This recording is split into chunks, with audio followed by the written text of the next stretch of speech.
the first question is for Mr. Vijay Thadani. AI has moved from being a technology trend to now becoming a business imperative. We all know that. What do you believe is the shift AI is bringing, not just to industries, but the way we prepare the next generation of talent?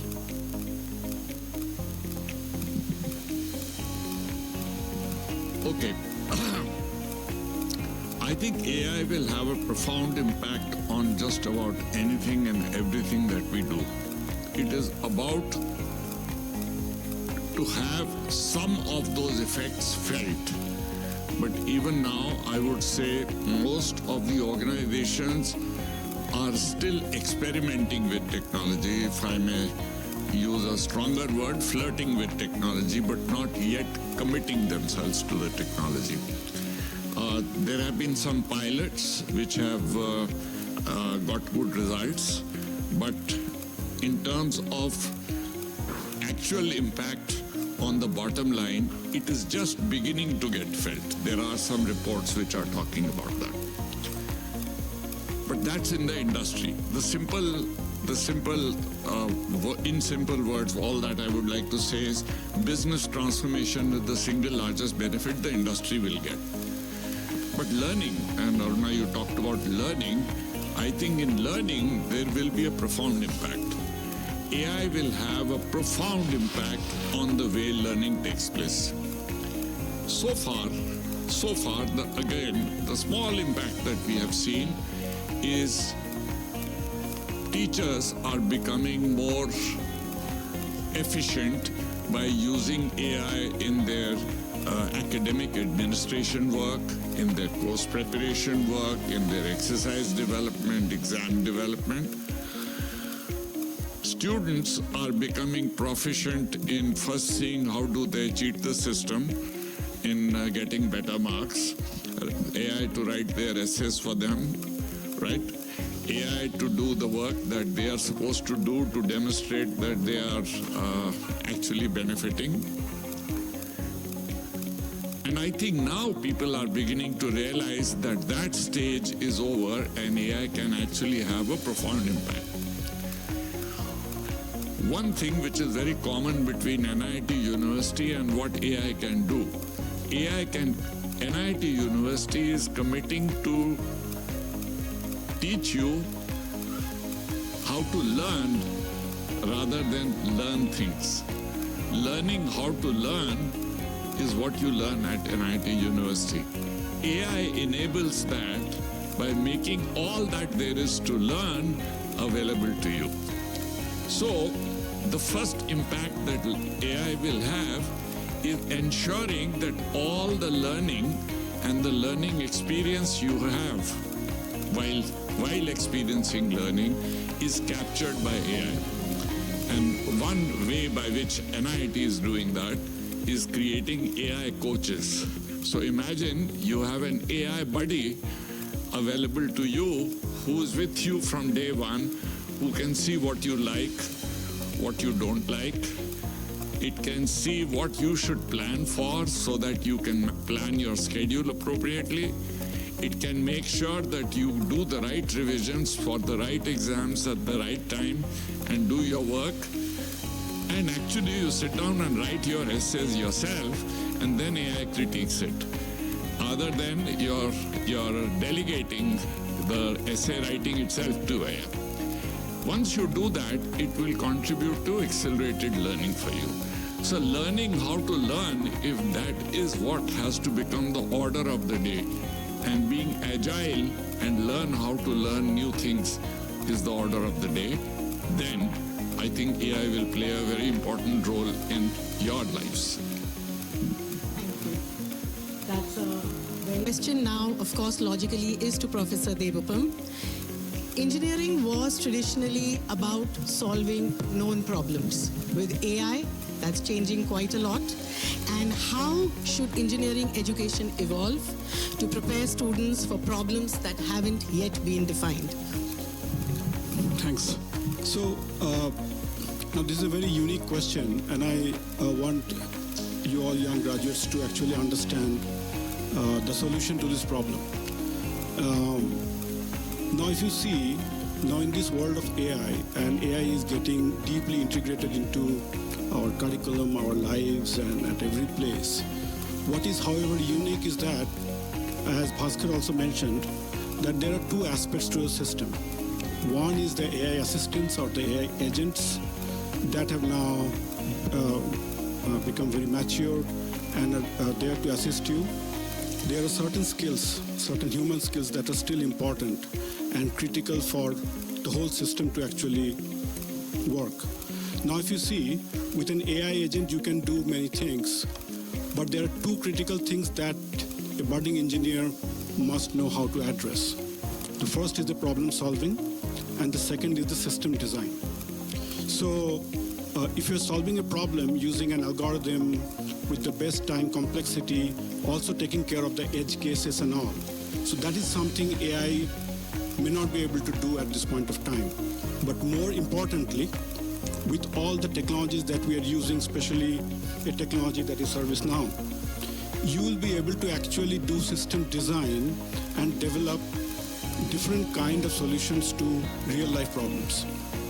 So now if you see that AI agent is still there, but more prominently, the humans, the engineers who are actually solving the problems and then building on that system is actually what will make the system work. Now, so if you solve different kind of problems, real life problems at different workplaces, so that will be the key to actually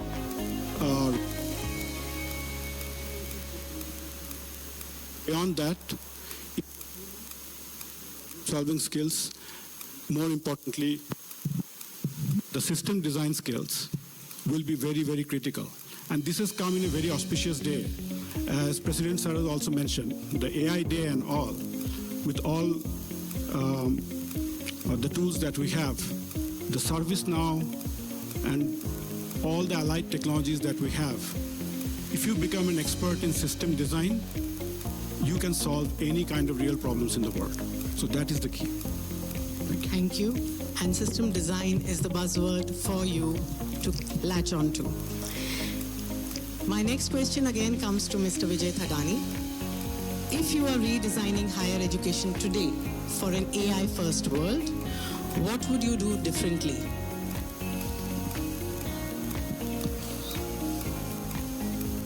So higher education stands to be disrupted. Only thing is that edifice is so strong, the regulatory system is so strong, the whole educational infrastructure is so strong that this transition will take time. Frankly speaking, the whole concept of one person speaking and 140 people listening is antique in AI age, right? You may not be wanting to hear all the words that I'm speaking or he's speaking or somebody else is speaking.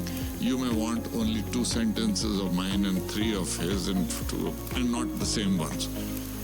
Today you do not have that capability because there are a few things you know and there are many things you don't know.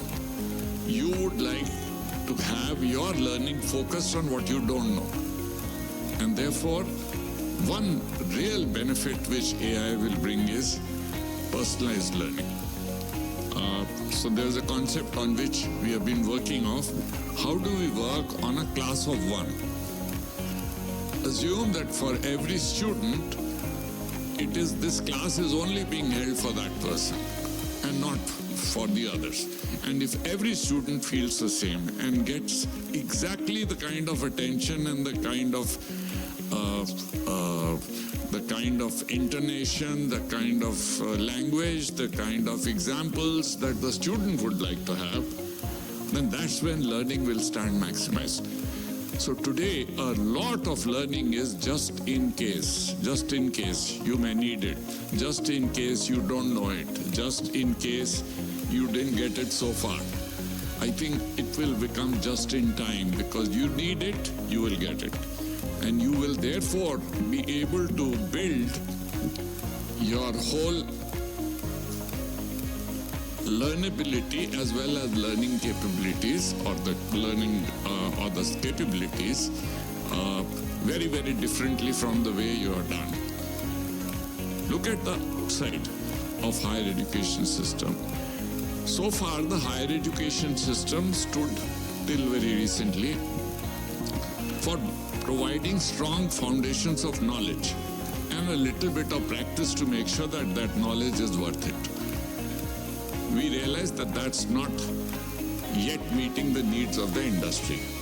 And that is why the need for professional skills or some specialization or some skills that are important before you can get yourself. Now, ServiceNow, for example, is a skill that you need to have, and a certification that says that you indeed have that skill will enable you to get yourself positioned at a higher pedestal. But in not too distant a future, even skills will not be sufficient. Knowledge and skills will not be sufficient. What will perhaps be sufficient, even that for me to say it will be or not is difficult, but the new word which will come in our dictionary is capability. So it's not only knowledge, it's not only skills. Skills means I am able to use my knowledge in a particular way, but capability means that I can actually intermix multiple skills to go solve a problem in a very, very unique manner. I think that's the way the higher education system is evolved. The structure is very strong against which we are, the technology is headed, but I think this technology has very, very strong potential that will actually cause that massive disruption. That's my belief. Long answer. Thank you. So class of one, and that I think is really... What differentiates graduates who are just AI aware to those who are AI ready?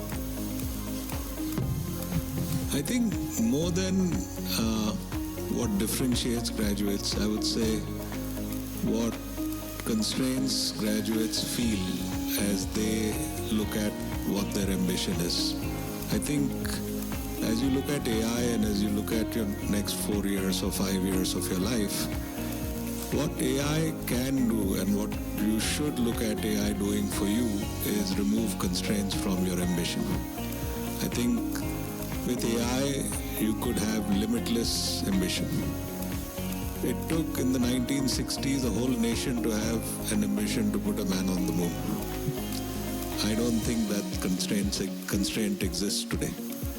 Each one can dream big and make that dream come true. Yesterday when I spoke with all of you, there were 40% of you who wanted to be innovators, part of startups, entrepreneurs, and that's your moment. With AI, you can make your dreams come true. And I would think that's the differentiator. Dream big, be more ambitious, and AI will help you achieve that ambition. Wow. Limitless ambition. That's really what you all are looking for, right? Industry. And all students obviously want to know, how do I be ready for the industry? And hence my next question is to Mr. Bhaskar. ServiceNow works with some of the world's leading enterprises. How do you see AI changing the workplace over the next 5 years?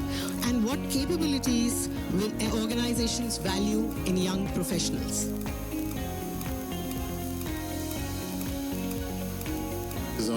Is it audible? The last draw. Yeah. The change is already something that we are witnessing. AI is now, part of the journey that each employee in an organization is going through. It's just not by using it as a tool, it has now become a teammate. When I say a teammate, I would not be surprised probably by the time you graduate or much earlier than that, any organization which would have say 1,000 employees, they would have 500 humans and 500 agents. So what it means is that both humans and agents need to work together. Okay, and the changes is something that we have already witnessing in most of the organizations. So one example that I can give at ServiceNow itself, we've got a tool called Now Assist. Okay, now I don't approve the leaves of employees. Earlier, an employee used to apply leave. I used to log in into the tool and I used to approve it. Now I don't do that. The agent does it. We started from Gen AI to agentic AI. Now we call it as agents. So it is all agents that does the entire activity. So it would log in on its own, and if Bhaskar has applied leave, it would check how many days of casual leave or earned leave or sick leave that he has, and it would just go and approve it. And the manager would only get a notification after the approval is done as a matter of thing, but otherwise there is absolutely no intervention by the manager. I was sharing an example what we are doing at ServiceNow this morning to sir. All the new joinees in an organization, and this is something which 650,000 employees of Accenture have already implemented across the globe. So all the new joinees or the individuals who join they onboard the organization, they go through in the first 6 months, they go through some mandatory training programs. It's on compliance, it's on ethics, it's on sexual harassment and all that stuff. Now I just use that Now Assist as an agent. It would track the entire learning path and the learning completions of the individuals, and it would generate an automated auto email to the individual saying that, hey guy, you have completed these things, but these are the things which are pending. It will give a notification 1 week before, 3 days before, 2 days before. It will actually come up the screen on the laptop when they try to open the email. 1 day before, it would not allow the guy to get into email at all unless and until the person completes. So to me, it is 100% productivity. There is no way that an employee would not complete those mandatory training programs. These are the changes that we are seeing. I mean, I can go on few more examples, but which is all good because all the guys, all the managers, all the individuals are now focusing more on something to do with creativity, something to do with the planning kind of a thing, something to do with on the product development. All the mundane activities are being done by agents. Now, from an organization perspective, from what expectation that they would have from a student, I probably would say 3 things. One is AI fluency. When I say AI fluency, that you need to be aware how to use AI responsibly. It's not that you would compete with AI, you would actually learn how to use AI tools for your own productive thing. The second one that I would say is adaptability, and that is extremely important because you have to be in a situation where you adapt to that situation and see how best you can work on it, because the entire initial stages of coding or IT support or the basic mundane activities is all done by AI, and you need to be adapted to those things. And you need to really, really focus on things which really, really matters. The third thing probably I would say is your ability to understand and I would probably rephrase that in a situation where you need to work on the human skills. When I say human skills, it is on collaboration, it is on problem solving, it is on empathy, it is on creativity. Those are the things that AI will not be able to do, and you need to focus more on those things. So it is AI fluency, it is adaptability, and it is human skills that any organization would expect from a student. Mr. Sapnesh Lalla, much like cloud computing transformed the last decade, AI infrastructure is becoming the foundation for the next. Why is access to enterprise-grade AI infrastructure so important in preparing students for the future? To you, Mr. Sapnesh. I would say the ability to use the tools that are going to be relevant for the work that you do is the most important thing. If the tools that you use to learn work are different from the tools that you're going to use when you're actually at work, then that experience is not going to be very useful. So, for example, the partnership that NIIT University just signed with ServiceNow brings enterprise-grade tools to students. So when you learn how to build applications on ServiceNow as a tool set, you are building applications that can be deployed at enterprises. And that's what's going to differentiate you from someone who's not done that. So this experience of using the right tools the tools that enterprises trust, and if you build your capability around that tool set, that will enable you to significantly differentiate from someone else who's not had that experience. And I think that's the big one. Thank you. Now, the last question. Aruna, one Yes. 10 seconds I would take. Yes, Dan. I thought somebody would ask me a question. Who were those 5 teams that came as a finalist at Deloitte? Those were not from metros. The first prize was from Jaipur, second was from Indore, third was from Coimbatore, fourth was from Vizag. Wow.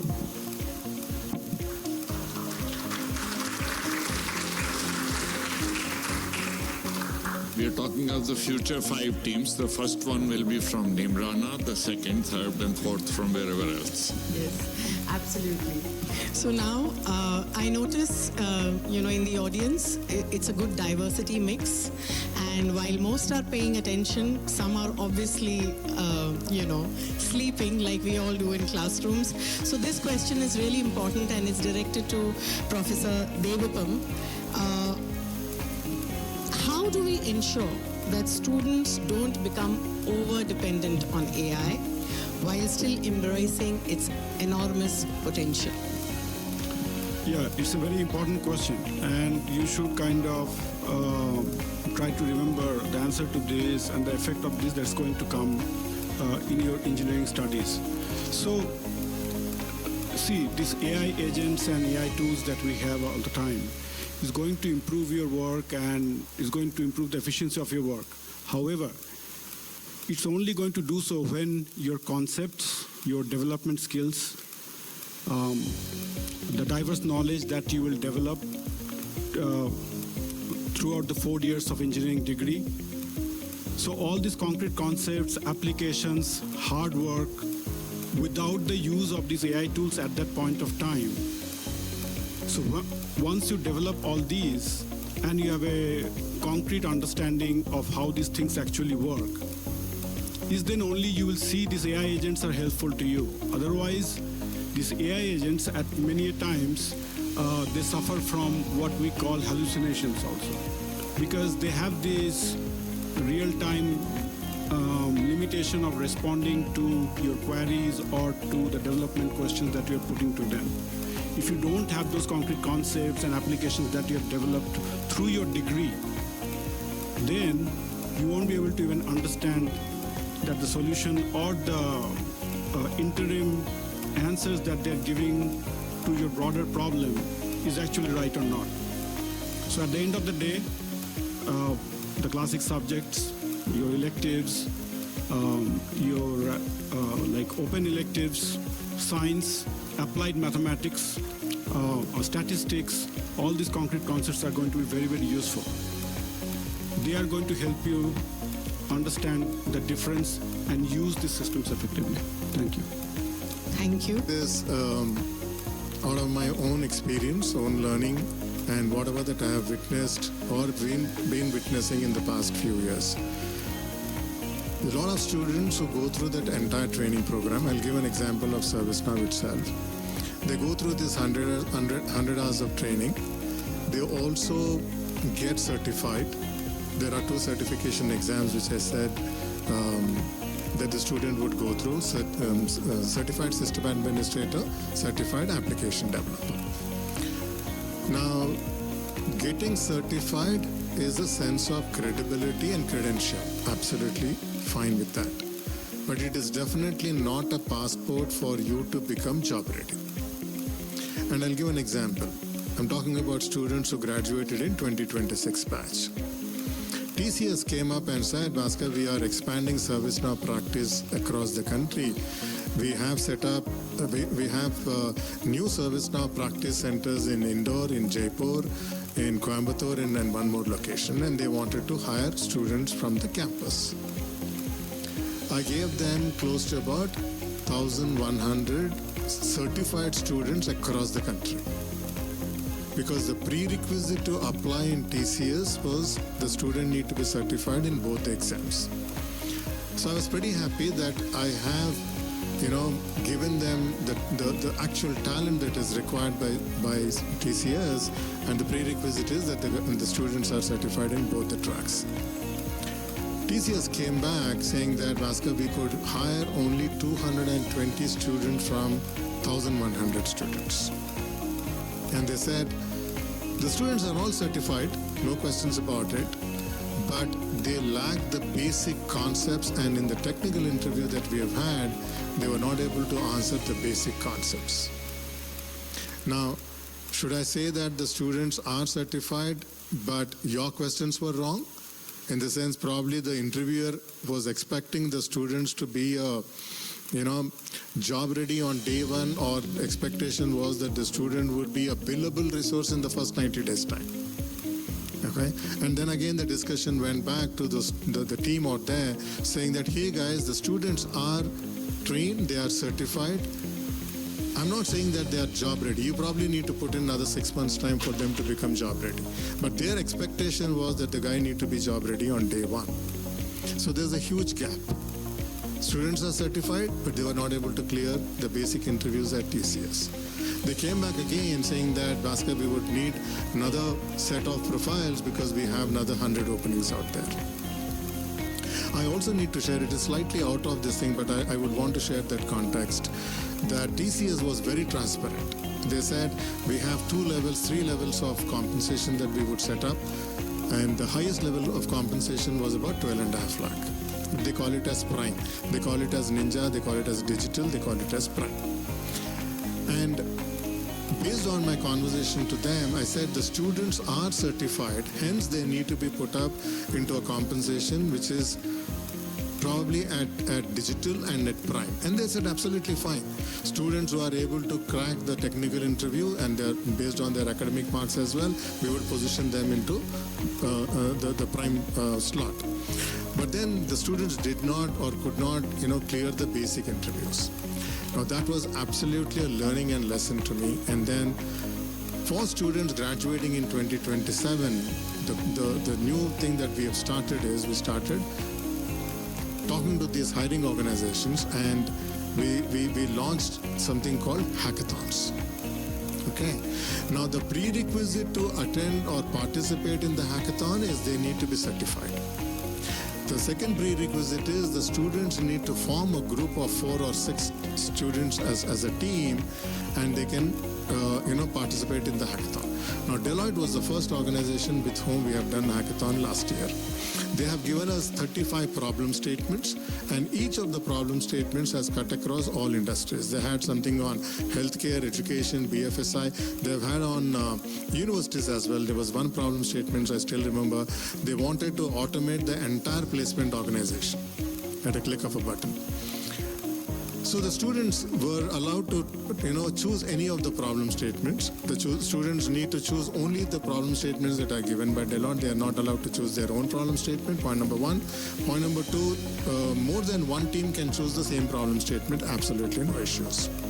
Deloitte also has given about 25 mentors, to support this entire hackathon. Now we had about 237 teams across the country who participated in hackathon last year. I'm talking about students who graduated in April, May 2026. Now these 237 teams who participated, the first stage is the idea phase stage. So the team that gets formed, they can choose the problem statement, submit the idea stage. And Deloitte has a tool, again an AI tool, which would evaluate the first stage, which is the idea phase of those 237 teams. 68 teams were knocked out in less than 5 minutes because they were all AI enabled. They did not do any work. They created the entire thing with AI, and then obviously system was able to recognize that there's nothing that these guys have done. It is all AI enabled. They got knocked out. Okay. Now the remaining teams out of they shortlisted about 50 teams who have spent about 7 weeks along with the mentors, and from those 50 teams they shortlisted 5 teams. Those 5 teams, that's about 30 students, were invited to Hyderabad, and they were asked to make a presentation to the jury, which was from ServiceNow and also from Deloitte. Okay. And these 5 teams, when they made the presentation, the MD of Deloitte, the guy who heads the ServiceNow practice, he was so excited. He said, Bhaskar, I want to hire all these students. Okay. And I became a little greedy. I said, yeah, if you pay them 12 to 14 lakh, they will join. वो बाद में बात करेंगे, but I want to get a commitment that I would want to hire all these guys. Okay. Now, that is the kind of, so what happens is those 5 teams, which is 30 students, they did not had any interview, any aptitude test, any written test. Normally Deloitte has something called version test. That is the first test that the student need to go through before even applying for the technical part of it. They didn't have to go through anything. Those students came back to me saying that, sir, are you sure that we are getting? So all those students started their internship on 5th of January 2026, ended on 30th June 2026. Starting 1st of July, they all got converted. Now it's a win-win situation because Deloitte was able to get this 30 students into their organization for 6 months while they were still in 8th semester. Okay. And then they got converted. During those 6 months, they were already working on multiple projects. They were assigned, project managers with whom they started working, and it is a continuation for them. In fact, today morning I was talking to Sapnesh. Sapnesh was talking about an extension of this, saying that why don't we make this as a 3-month, 4-month kind of a thing while they are still in the campus so that they actually become job ready. I will take the word, sir was talking about on the capability part of it. But that is actually the capability that the student would be able to build, and that to me is the actual definition of being job ready. Okay, so that is the response, and I can take another example of Accenture and Bosch and Volkswagen and all that stuff. But this is the trend that we are seeing for students graduating in 2027. Deloitte has now become greedy. So they said, boss, this is really, really good. We want to do a hackathon for the students graduating in 2027, and they have a requirement of about 80, 90 students. I went and shared this entire story to other organizations. August 8th, I have LTM. August 20th, I have Accenture. September 18th, I have KPMG. September 26th, I have with Capgemini. I still have to get dates from TCS, HCL, and Tech Mahindra, but this is what the system that we are trying to build in. And I'm sure by the time you guys come in, probably this 3-month thing that Sapnesh was talking about is something we would do, implement. Not an experiment kind of a thing, but to show the world that the talent that comes in from the university is just not the guy is getting trained and certified, but much more in terms of their ability to really, really be ready to the job that the organizations are expecting.